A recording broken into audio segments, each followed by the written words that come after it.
At my baby shower, my husband whispered, I took out a loan in your name. His sister laughed, you'll never pay it off. My hands trembled as my mother gasped, tell me that's not true. I smiled and said, actually, I have a debt of my own, that you'll be paying. When I pulled out the prenup, my husband went pale. I, 34 female, need to get this off my chest. I haven't slept. My hands are still shaking. And I'm honestly not sure where to go from here. Yesterday was my baby's shower. It was supposed to be the happiest day of my life. I'm 8 months pregnant. First baby. First grandchild for my parents. Everyone was excited. We held it in my parents' backyard in La Jolla, San Diego. The weather was beautiful. There were pastel decorations, homemade cupcakes, little baby booties hanging on clotheslines. It looked like something off Pinterest. I had friends from work there, some college friends, my aunts, my mom's book club friends. My husband, Mark, 36M, came with his sister Jessica, 38F, who I've never gotten along with. She always gave me this smug attitude, like she was waiting for me to screw up. She treats Mark like he's some kind of saint, even though he's never done much for anyone but himself. Anyway. People were mingling, eating, laughing. I was opening gifts near the end when Mark came up to me, leaned in, and said he needed to talk to me privately. I thought maybe he was about to say something sweet or sentimental.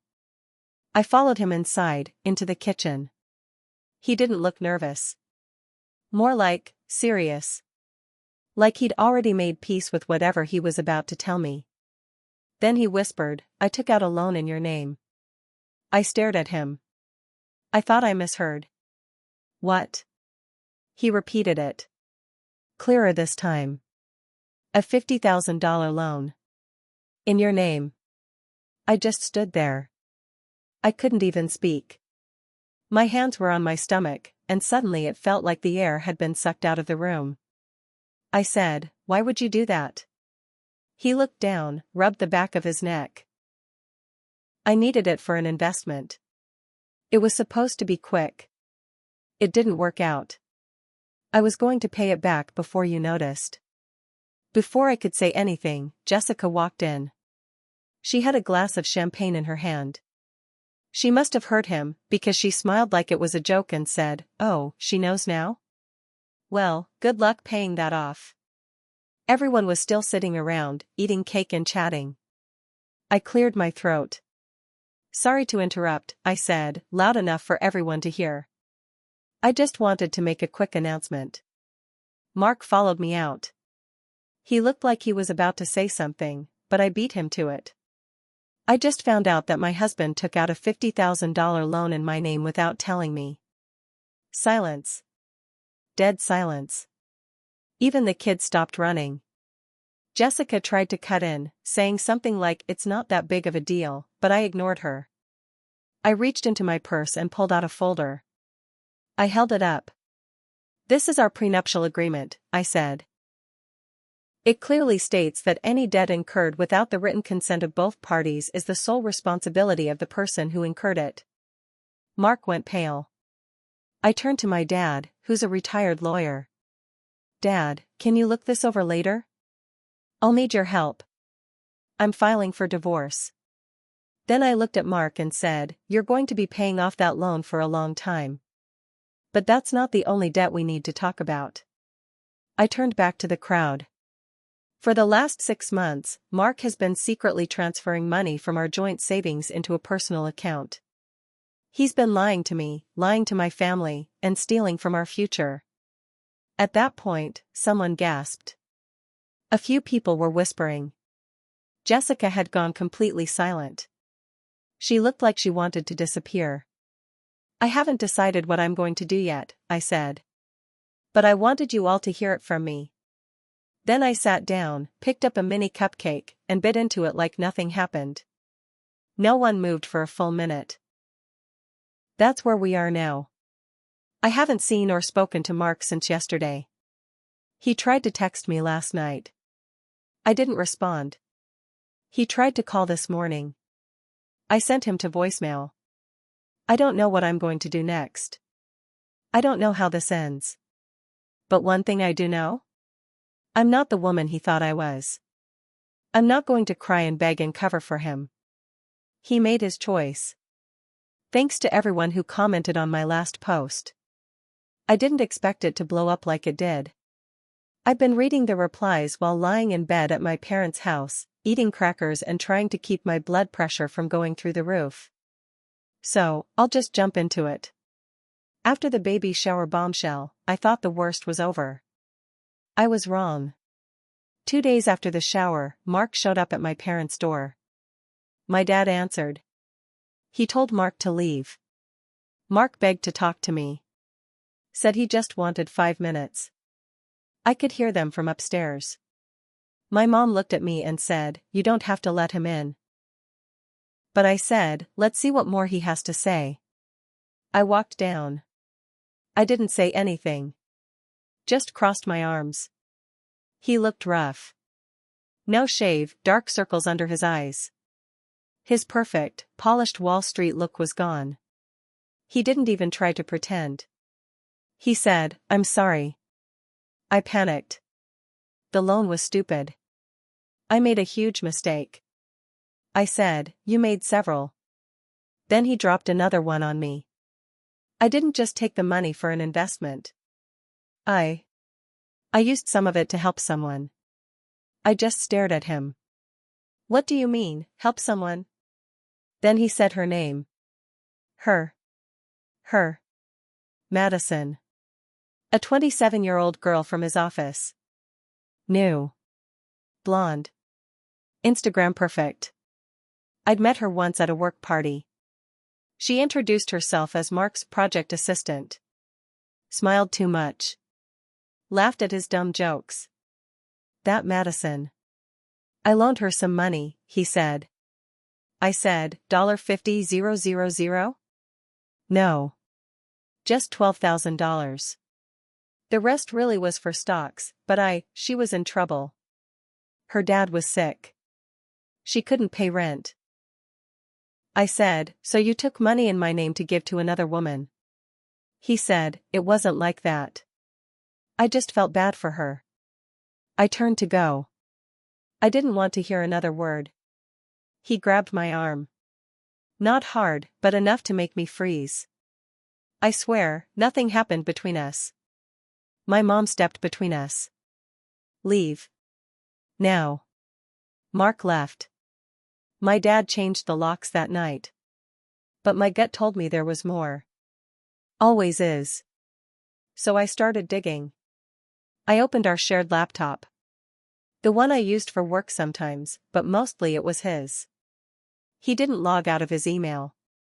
He never thought I'd check. And there it was. Not one. Not two. 17 emails. Between him and Madison. Some short. Some long. Some flirty. Some straight up inappropriate. He'd been emotionally cheating for months. Maybe physically, too. There was a hotel receipt in his inbox. Just one night. 2 weeks before the baby shower.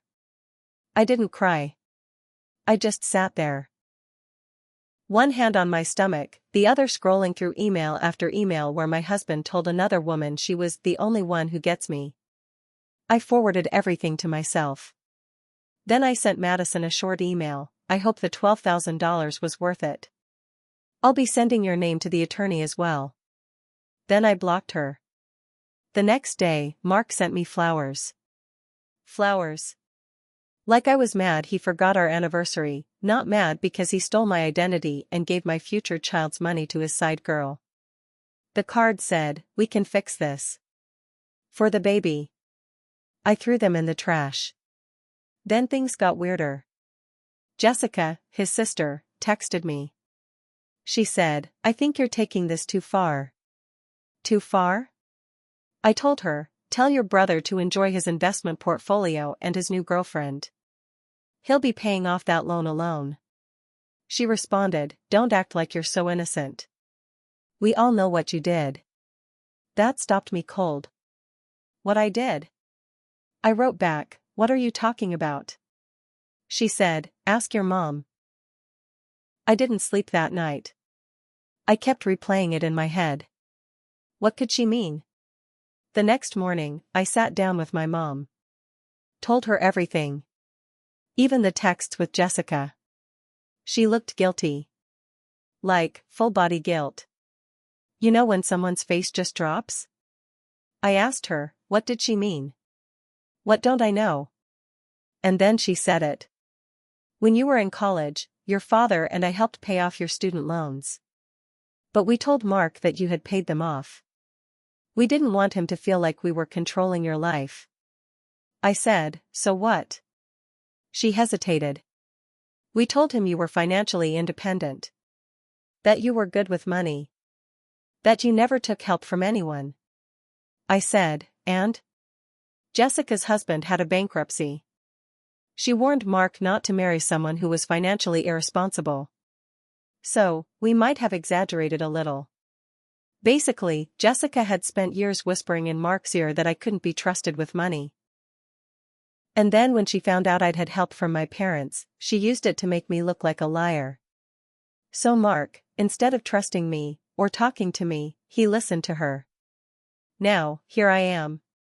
Sitting in my old bedroom, 8 months pregnant, alone. My husband is a liar and a thief. His sister is toxic. His mistress is a 20-something office assistant who thinks cash from a married man is help. And my own parents, well, they meant well. But their little secret didn't help either.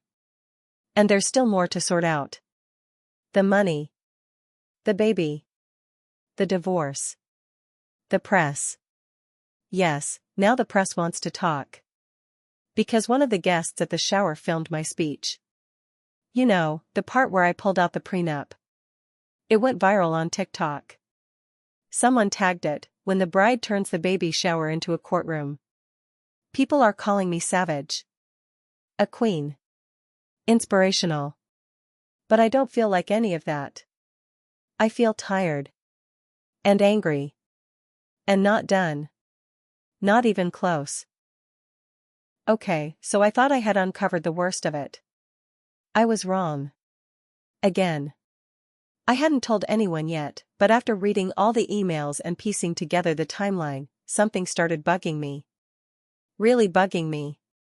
See, Mark and I started trying for a baby about a year ago. It took a few months. I wasn't worried, just figured stress or timing. But now, with all this stuff coming out, a random conversation from months ago popped into my head. Back in November, I remember Mark randomly saying, "It's crazy how fast we got pregnant, huh?"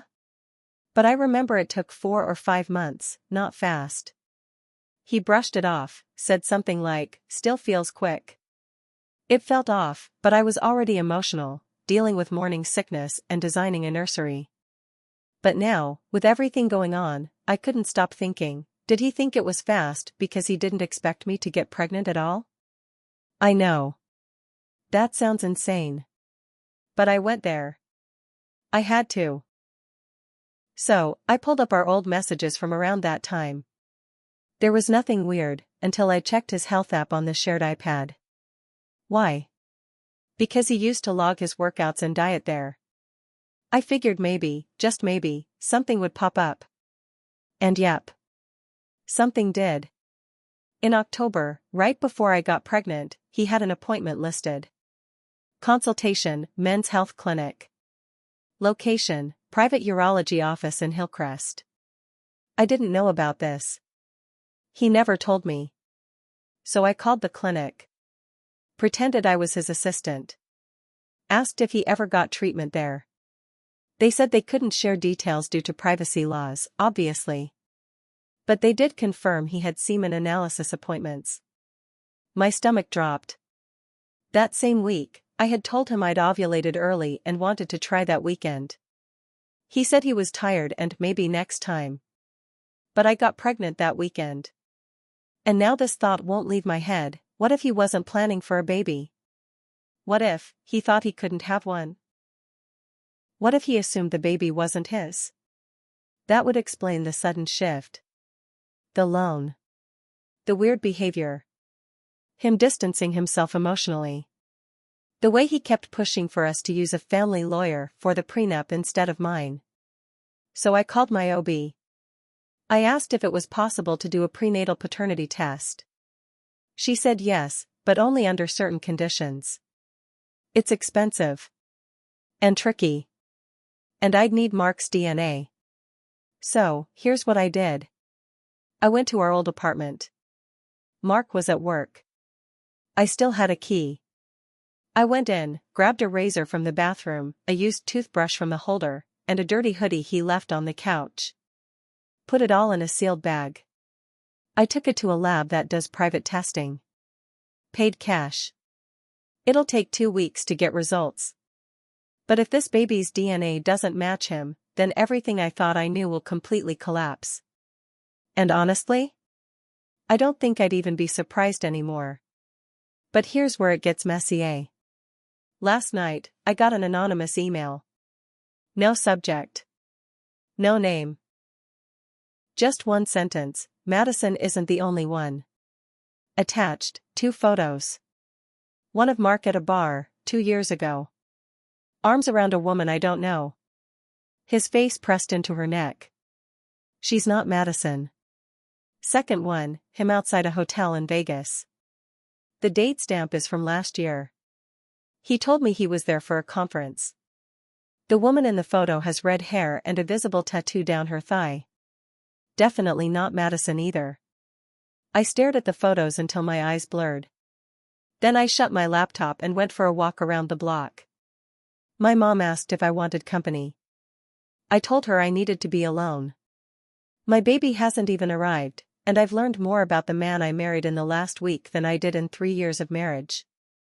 And I'm not done digging. I called my lawyer this morning. Told him about the photos, the emails, the loan, the accounts. He said we're moving forward with a motion for marital fraud. I asked if I could also file criminal charges for identity theft over the loan.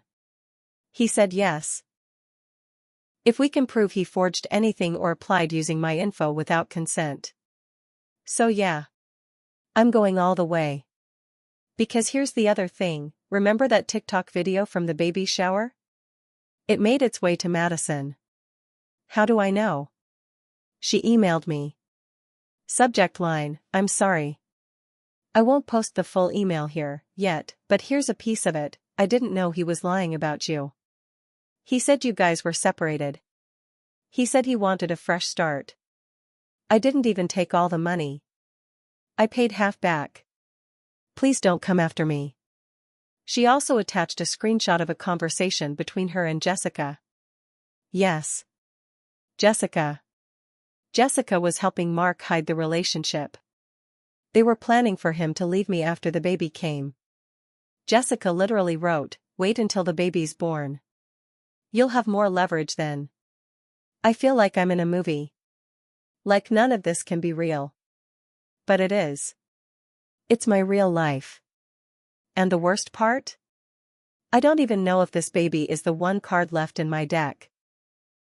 Or just another piece he planned to use against me.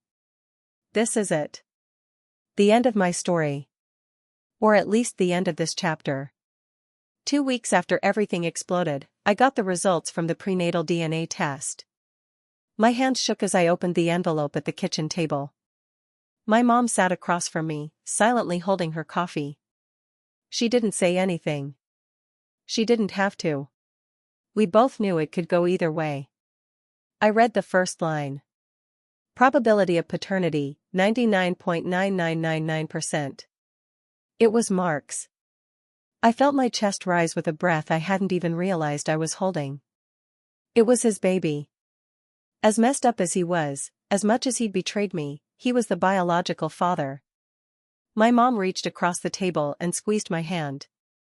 "You're strong," she said. I didn't feel strong. I felt exhausted. But I nodded anyway. Now came the confrontation. I asked Mark to meet me at my dad's office. Neutral ground. My dad offered to be there as a witness. I agreed. Mark walked in like he hadn't set my life on fire. Clean-shaven. wearing the sweater I bought him last Christmas. I wanted to scream just looking at him. He sat down. Looked at me. Is it mine?